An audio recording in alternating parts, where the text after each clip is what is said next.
ये सिर्फ एक सफर नहीं, ये हर रोज का संघर्ष है। यहाँ हर कदम पर धक्का है, भीड़ है, लेकिन शिकायत कोई नहीं करता। सबकी जुबान पर बस यही है, मुझे क्या, ये तो रोज का है। जैसे यह भीड़ हर किसी की किस्मत बन चुकी है और सभी इसे स्वीकार कर चुके हैं। आज फिर उसे बैठने की जगह नहीं मिली, लेकिन यह उसके लिए नया नहीं है। वह मन ही मन सोचता है, मुझे क्या, ये तो रोज का है, एडजस्ट कर लेंगे। वैसे भी इसके लिए प्रशासन और नेता जिम्मेदार हैं, सब भ्रष्ट हैं। सिस्टम सुधरता नहीं और हमें सहना पड़ता है। जैसे उसने खुद को यह मानने पर मजबूर कर लिया हो कि कुछ बदलने वाला नहीं है।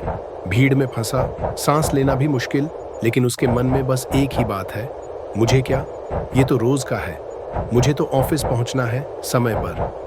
उसके सपनों ने उसे इस भीड़ में घुसने पर मजबूर कर दिया है। चाहे ट्रेन कितनी ही भीड़ भरी हो, वो यही कहता है, मुझे घर, गाड़ी और नई चीजें चाहिए। और ये सब पाने के लिए ये सब झेलना तो पड़ेगा ही। आज फिर हर तरफ से बहस की आवाजें आ रही हैं। एक कहता है, बैग नीचे रखो, दूसरा चिल्लाता है, जगह दो। पर वो मन ही मन बस यही सोचता है, मुझे क्या, ये तो रोज का है। इसके लिए सिस्टम और नेता जिम्मेदार हैं। मुझे तो बस समय पर ऑफिस पहुंचना है, फिर एक दिन बड़ा घर और गाड़ी भी लूंगा। जैसे उसके ख्वाब इस भीड़ के संघर्ष में दबे हुए हों और वो खुद इसे समझौता मान चुका हो। वो दरवाजे पर लटक कर सफर करता है, जिंदगी की हर सांस को थामे हुए, मानो यह उसका हर रोज का हिस्सा हो। मुझे क्या, ये तो रोज का है। सरकार सुधरेगी नहीं, सिस्टम बदलेगा नहीं। मुझे तो बस वक्त पर ऑफिस पहुंचना है, क्योंकि मेरे सपने बड़े हैं। बड़ा घर, बड़ी गाड़ी और एक आरामदायक जिंदगी। पर क्या यह सफर उसके सपनों की ओर ले जा रहा है या उससे दूर कर रहा है? वह ट्रेन में चढ़ने की कोशिश करता है, लेकिन कोई जगह नहीं है। वह किसी तरह खुद को दरवाजे पर लटका लेता है। उसके मन में वही ख्याल गूंजता है, मुझे क्या, ये तो रोज का है। मुझे बस समय पर पहुंचना है, फिर एक दिन अपने सपने पूरे करने हैं।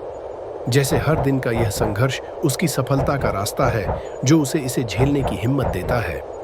वो ऑफिस के लिए तैयार था, ट्रेन से उतर चुका था।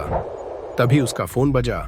दूसरी तरफ से एक आवाज आई, तुम्हारा बेटा ट्रेन से गिर गया है। उसकी सांस रुक गई, उसका दिल धड़कना भूल गया। ये तो रोज का नहीं था, ये उसके लिए दुनिया का सबसे बड़ा हादसा था। वापसी की ट्रेन में था, हर झटके पर उसका दिल कांप रहा था। वो हर उस व्यक्ति को देख रहा था जो दरवाजे से लटका हुआ था। जैसे उस भीड़ में उसे अपना बेटा दिख रहा हो।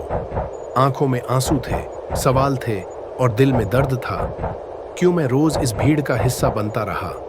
क्या मेरे सपनों का कोई मतलब है जब मेरा अपना मुझसे दूर हो गया?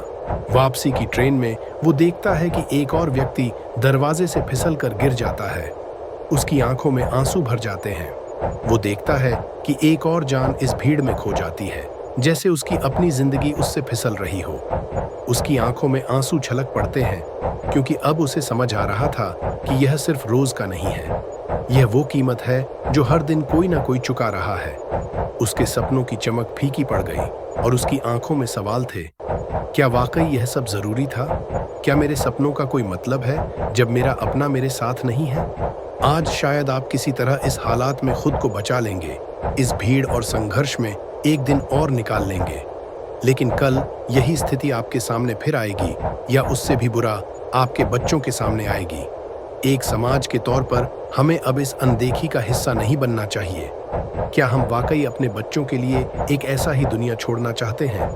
अगर हमने इस व्यवस्था को बदलने की जिम्मेदारी नहीं ली, तो यह दुखद चक्र ऐसे ही चलता रहेगा और अंत में आपको या आपके बच्चों को इसकी कीमत चुकानी ही होगी। अब वक्त आ गया है कि हम जिम्मेदारी लें और एक ऐसा समाज बनाएं जो हर व्यक्ति की सुरक्षा, सहानुभूति और एकता को प्राथमिकता दे।